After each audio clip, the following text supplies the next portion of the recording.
magaalada Buuhoodle ee xarunta gobolka Cayn ayaa maalmihii u dambeeyay waxa si weyn looga dareemayay horumar ballaaran oo dhinac kasta ah waxaana muddooyinkii u dambeeyay gacanta lagu hayay mashruuc ballaaran oo lagu biyagelinayo guud ahaan xaafadaha iyo suuqyada magaalada Buuhoodle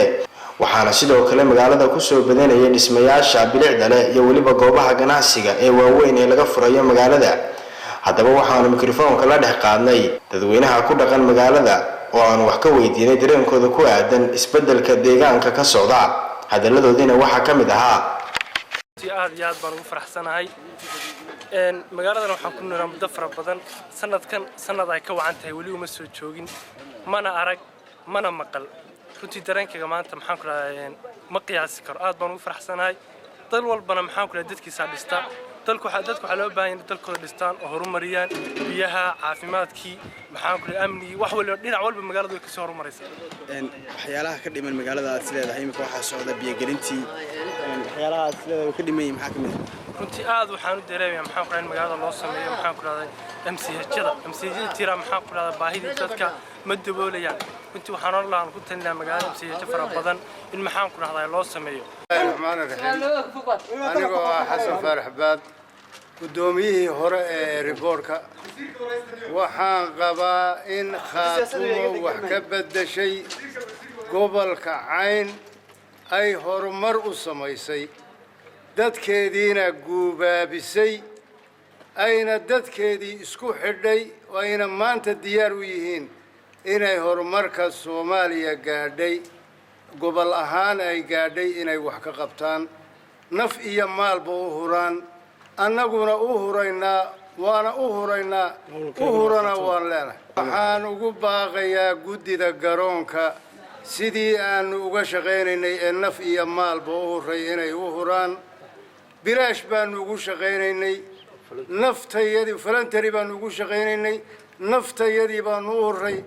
waxaan leenahay inta yar ee hadhay istaba raaciya oo wax ka qabta garoonka waana garoon Khaatumo waana garoon gobolka Cayn waana garoon Soomaaliyeed waana adduunka oo dhan baa idinku imaanaya ilaa aad dhamaysataan wax idin imaanaya ma jiro gobolada Sool Sanaag iyo Cayn inay ka qayb qaataan dabada weyn ee wadnaha ee magaalada Buuhoodle taas oo la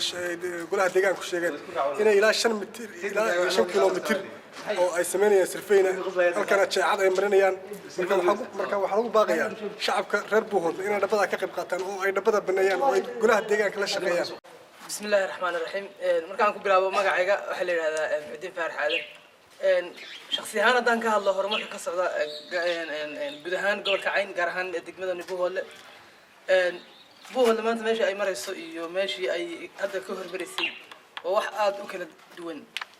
marka aan soo qaato oo kale xagga biyagelinta oo aad aragteen magaalada hadda biyagelintii soo wada gaadhay oo reer walbaaba isagu hadda uu jiidanayo biyagelintii uu gashanayo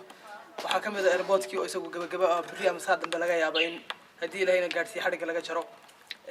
waxa kale oo iyadoo bari ama saad dambe bilaamaysa wadada weyn ee halbowlaha ee magaalada dhexmarta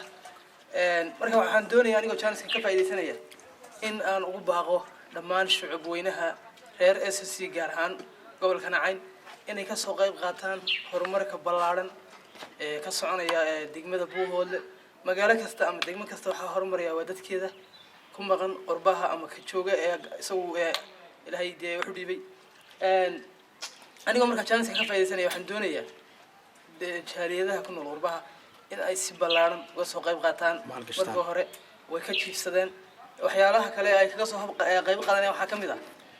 waxa la sheegayaa in dadka qaar ay magaalooyinka dadka u dhashay ay magaalooyin kale maal gashanayaan